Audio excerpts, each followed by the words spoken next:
expectations have always been high for Jay White. New Japan Wrestling needed Jay White.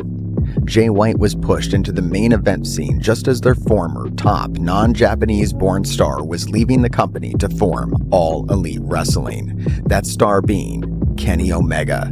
Not only were they losing a major talent like Omega, they were also losing the face of the #1 faction in New Japan Pro Wrestling, Bullet Club.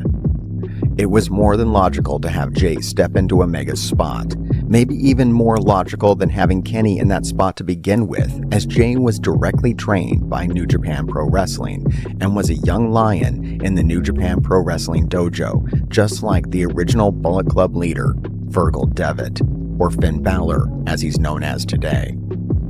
Like Omega, White was pushed quickly up the New Japan Pro Wrestling card, but unlike Omega, he had only been wrestling for a few years when this had happened. This created a buzz around White that still haunts him today. While his push in New Japan Pro Wrestling was certainly a blessing at the time, it is now almost a curse, as fans will often wonder just why he isn't rising to the top as quickly as he did when he was in Japan.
At the top spot, in case you forgot.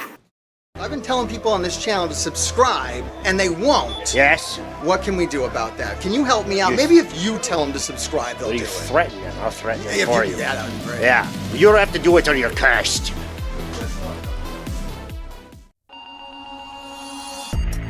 Jay White in New Japan Pro Wrestling was a once-in-a-lifetime opportunity.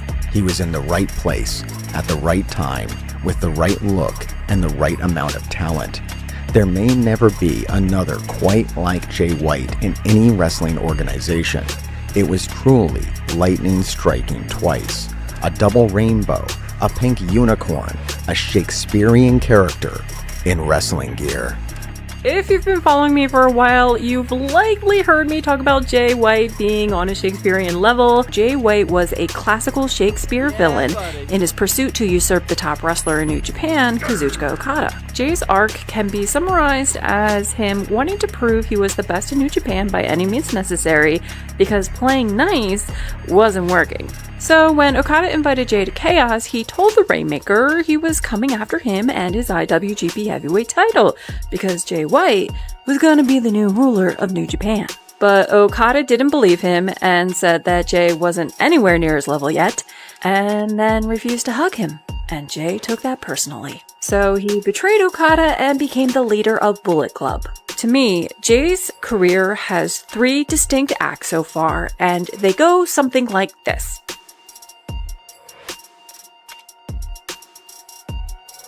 After Jay lost to Tanahashi at Wrestle Kingdom 12, he realized he needed a plan to get what he wanted, which was to be the top guy in New Japan and make it his kingdom. Okada became the next target, which is why the offer to join Chaos was so convenient, but Okada insulted Jay, which he's held onto ever since, making his plan now personal and leading to his betrayal. But no matter what, Jay's plans are always methodical, and he's always steps ahead of his opponents. However, when he's so into his plans, he can't see the forest for the trees, which is why he was able to win the IWGP Heavyweight title from Tanahashi, but he lost it to Okada 2 months later. And this is a pattern that becomes all too familiar to Jay.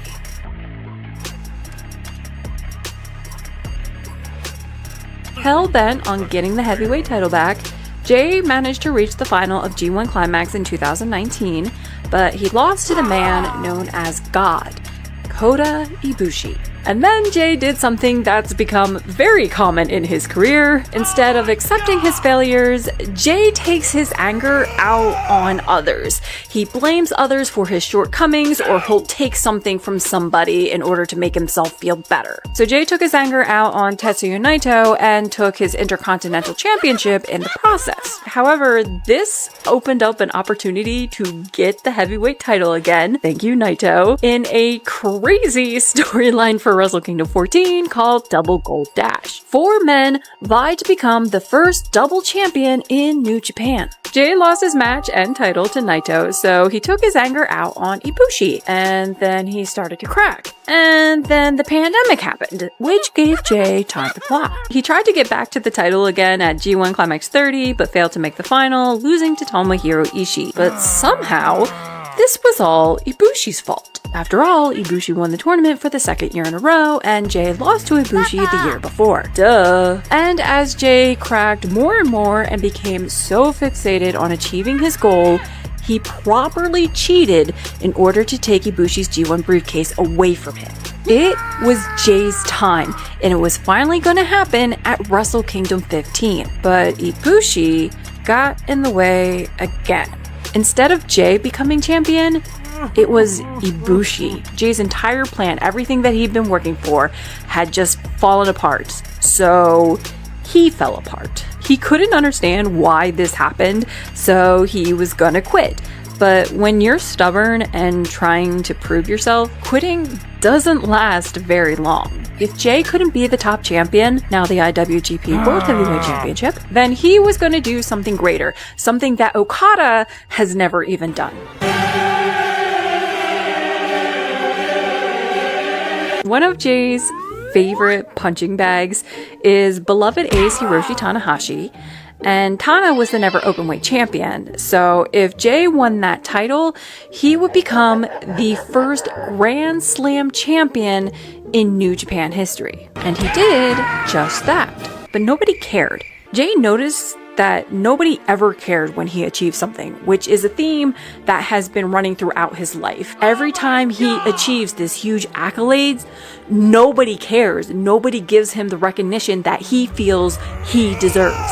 So nobody was taking Jay seriously as being the best, which is why he kept cracking and kept getting angrier. So Jay left Japan for a year, but he was still determined to prove everybody wrong. In that year, he plotted Bullet Club's resurgence to power, as well as his opportunity to fully exact revenge on Okada, who was IWGP Heavyweight Champion, by taking the title away from Okada, just like he promised in 2018. Because that's the action that would hurt most.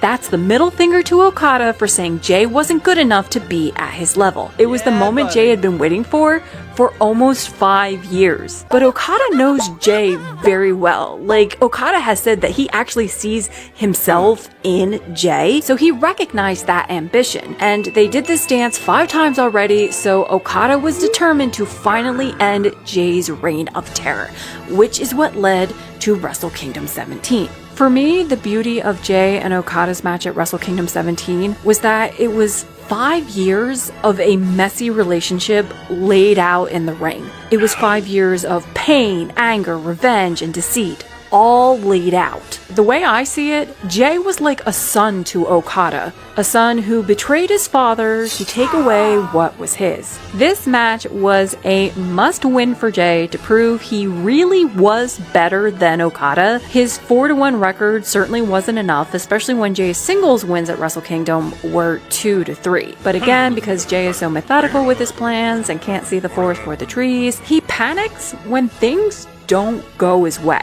Jay actually gets desperate when his opponent figures him out. And he made the same mistake Okada did at Wrestle Kingdom 13. He got too confident, and that's when everything fell apart. Okada was able to prove physical dominance along with why he's always the best. He's also been trying to teach his son a lesson since Jay betrayed him in 2018. So Jay resorted to emotional attacks, even mockingly using Rainmaker and doing Okada's pose, but it wasn't enough and he could sense the match slipping away. And then Okada used Jay's finisher, Blade Runner, as the final nail in his coffin. Jay lost, and the consequences of everything he had done the last 5 years came crashing down on him. At the heart of this story is a good kid who was so ambitious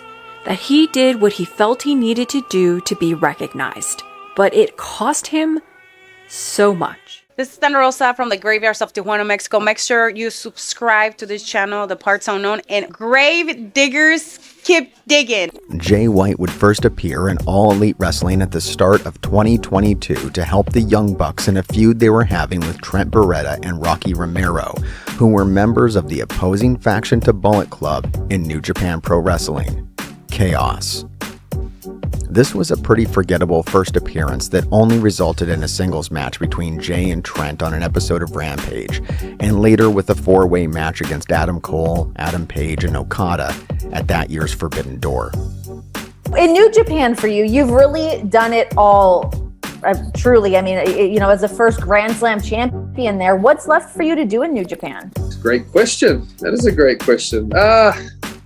I don't know, I may have to get back over there to figure that out, to be honest, but I'm not sure. Maybe there's more for me to be done over in the States. But that is a good question. I am very, very fortunate that I've been able to accomplish those things, and I haven't been doing this for 10 years yet. So to have been able crazy. to... Yeah, I know. I'm good. No, I'm no, I know, I'm aware of how fortunate I am and stuff.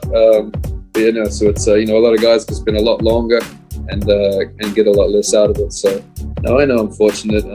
But yeah, what else for me to do? I'm not really sure, but it's also a nice feeling to kind of just have that freedom to kind of see what takes me where. Jay White would officially sign with All Elite Wrestling in 2023 and would team with his longtime friend and Bullet Club stablemate, Juice Robinson. Together, they would harass Ricky Starks due to his lack of friends. I'm not making this up. That was really the angle. Ricky had no friends, so they picked on him. We all know Ricky Starks ain't got no friends! Ricky would fail to gain any friends, but White would end up making 2 more, and they would invite Austin and Colton Gunn to become Gold members. Thankfully, Bullet Club Gold would enter a proper feud with FTR, and they would proceed to have 2 of the best tag matches of all time on Collision. So a lot of people didn't see them. So if you missed them, go watch them. Hell, even if you did already see them, go watch them again. There haven't been very many historic matches on Collision, but these 2 should be remembered forever. Bullet Club Gold would transform into the Bang Bang Gang and start wrestling in trios matches, while White would enter a feud with MJF. So, let's recap the plan, shall we? Step 1. Get MJF to think he's your friend so that he lowers his guard. Step 2. Jump a former IWGP World Heavyweight Champion to inspire him to take a run at MJF and injure anyone who gets close to MJF and keep him isolated. Step 3. I have no fucking idea. Win the Ring of Honor tag belts? What the fuck? Step 4. Injure MJF so badly that he drops the World Championship belt to Jay. Nope, didn't fuck him up enough. Apparently MJF is a god among men and does not need 4 working limbs to beat a former IWGP champion. New Japan Pro Wrestling is nothing more than an indie federation. If you'd like to know more about the career of MJF and AEW, make sure you check out that video on this channel. And if you would like to help support this channel, the best way to do that is to join our Patreon. For just $1 a month, you can keep videos like this coming. We have also been posting Patreon exclusive content that cannot be found anywhere else. So when you run out of videos on this channel, you can find even more for just $1. The other way you can help support us is to subscribe. And ring that bell a few times until it turns solid. Apparently, if you just click it once, it's not good enough. Why isn't it good enough? I don't know. It doesn't seem fair, does it? What can I say? YouTube can be pretty unreasonable when it comes to these things. And here's the sad truth. Even if you subscribe and ring the bell until it promises to alert you when new videos drop, it probably still won't. So what will you need to do if you like this channel and you want to see all the videos released here is to go and get a 4x6 postcard and write to YouTube directly. Tell them that you very much like the videos on the Mr. Hartgrave from Parts Unknown channel, and please, please, please notify me when new videos drop. Short of that, my best advice would be to simply come back once a week and click on the videos tab on the channel and see what I posted this week and watch all the videos you haven't seen. Trust me, they're all super good. Especially that 1-hour video on Will Ospreay that totally didn't break my brain and leave me a broken shell of the man I used to be.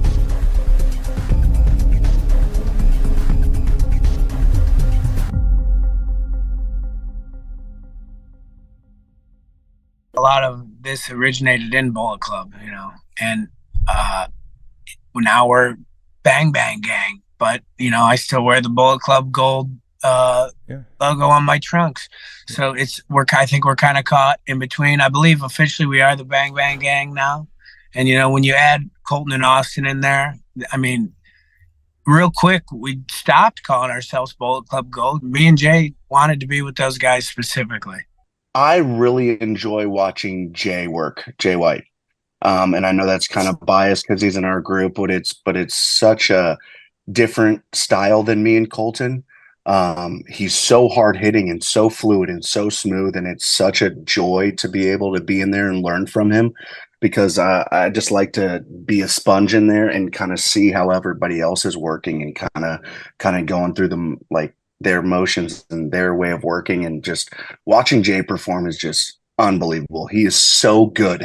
He's so good, and it levels me and Colton up in certain aspects of our game. Yeah, I would probably say that as well. And just because we're right there. We're literally. I was going to say, you have a front row seat. Yeah. It makes sense. Yeah, whether we're seconding or we're in the match, you just kind of get oh, that was cool.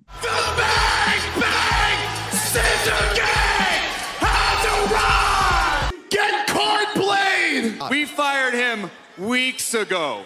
Get the juice board! How many more cardboard people are under the ring? Jay White, fun fact, was in the single worst rated match of AEW, either pay-per-views, non-pay-per-views, across all their platforms, all their shows. The match he had with Daddy Ass, it was really unfortunate, and nobody...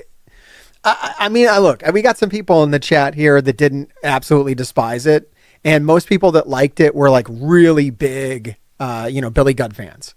And the other thing is the story really didn't justify it at the time. The reason why, and people tried to say, oh, this is justified because, he broke into Billy's house. He didn't break into Billy's house.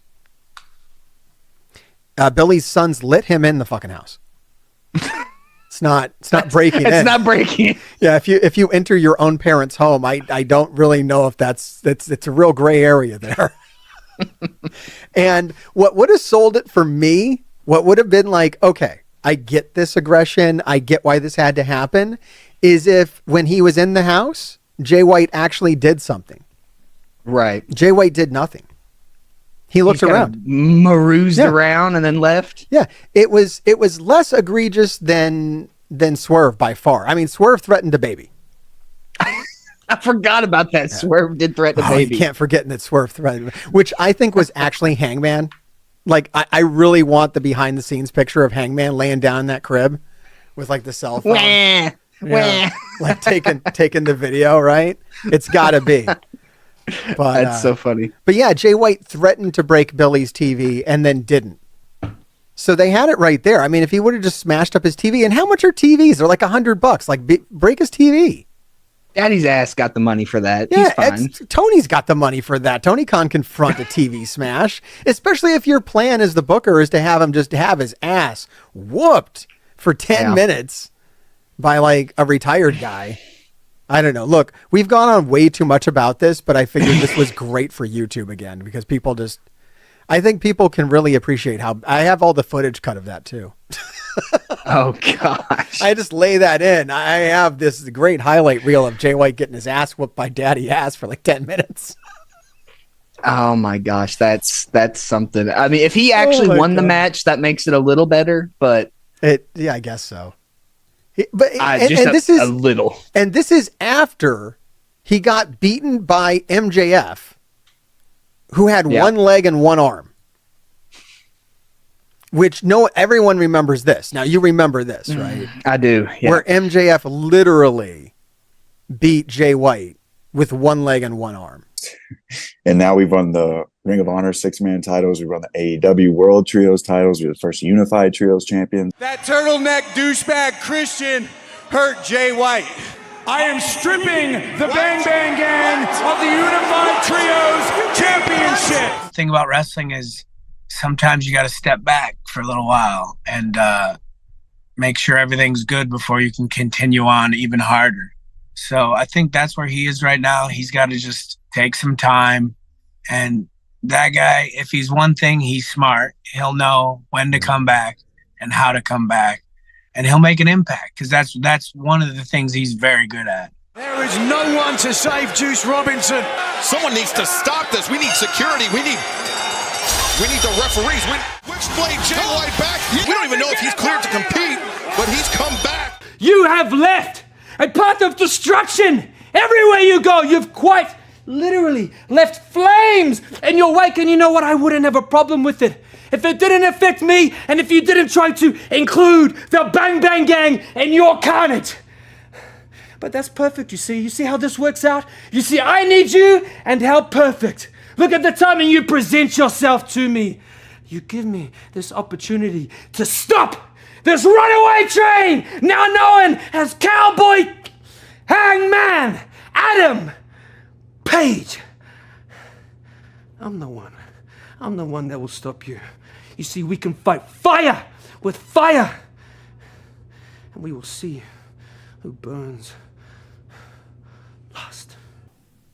Well, recently he's had these really phenomenal matches with Hangman, right? That's kind of like they've had pretty much match of the night every time they've touched each other. They kind of took an anthill and turned it into a mountain. Yeah. Because for most wrestlers, that little bit of a story is not a lot.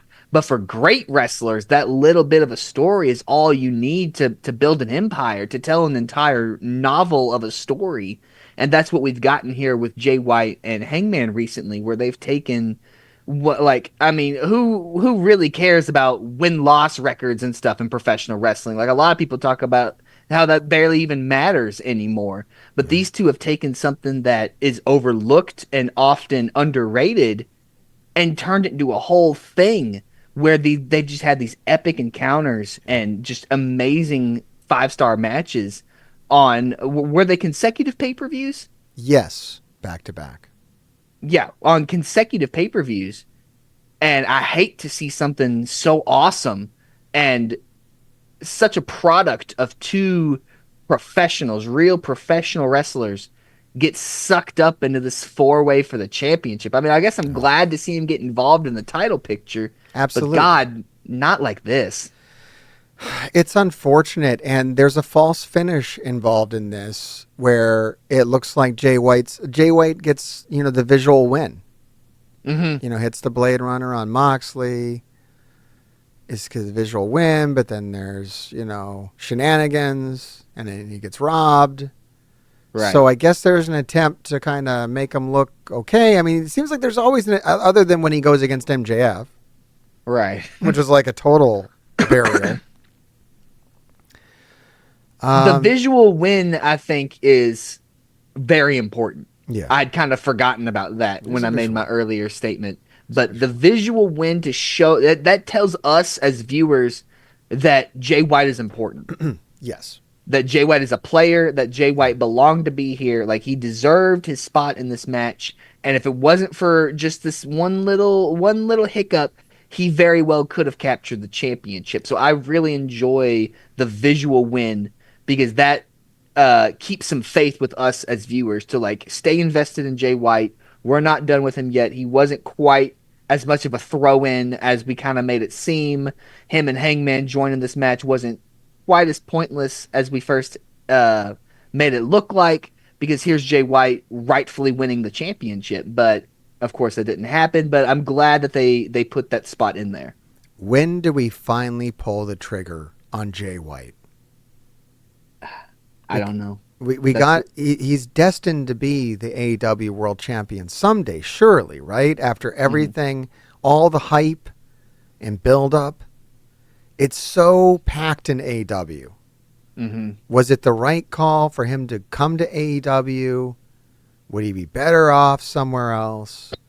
Will they, where is his place? If you make it in AEW with the elite and you do obtain the belt and you've had to have done it on your own accord, no one has pushed you.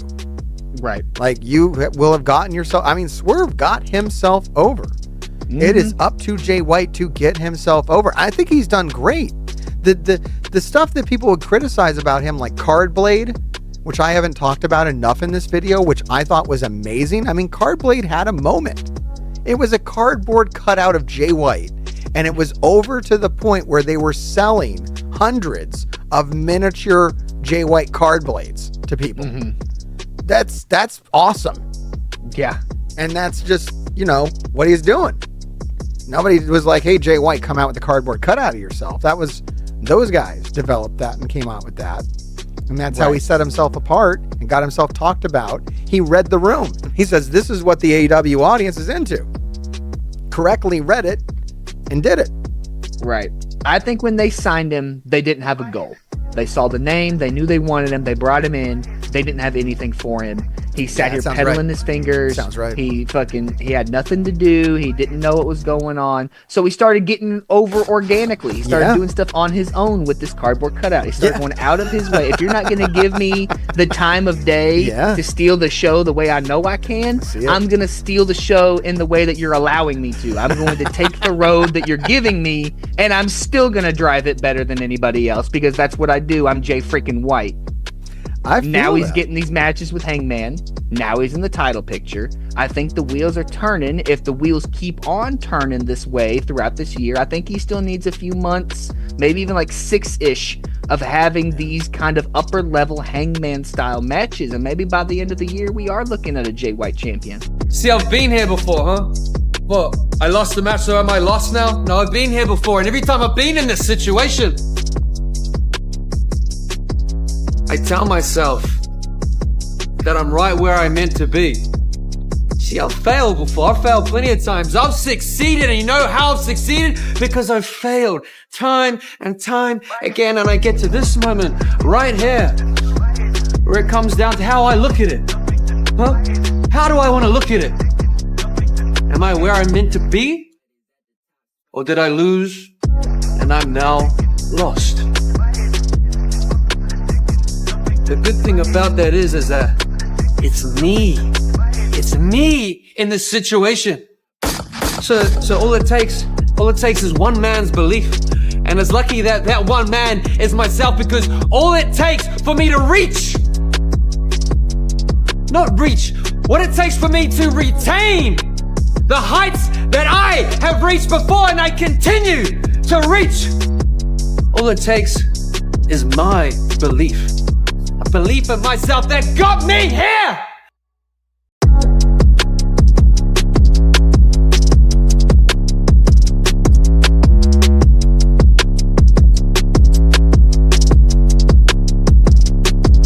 Look, I just flipped the switch.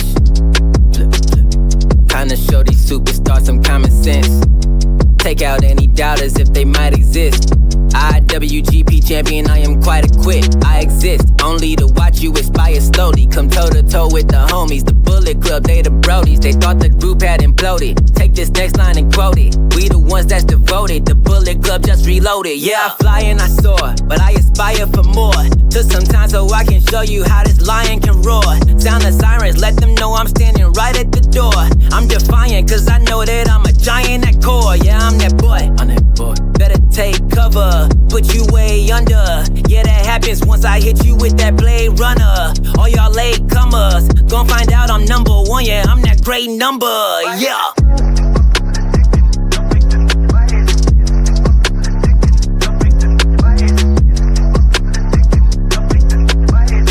We the ones that got the block hot, Bullet Club the shot.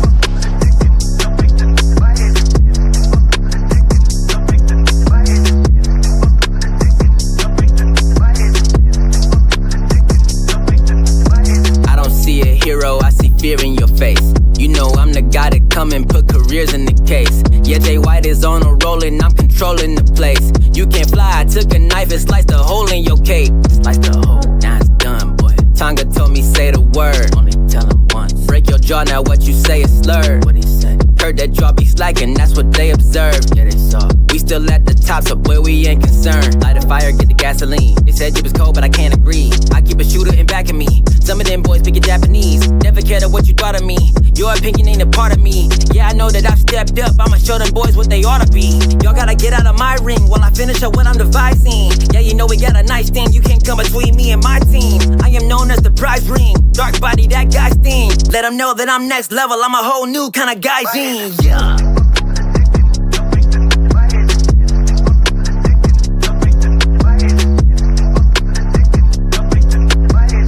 Yeah, Jay White is at the top spot in case you forgot.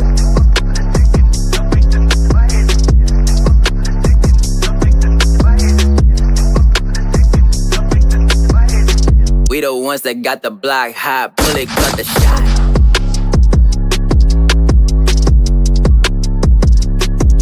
Yeah.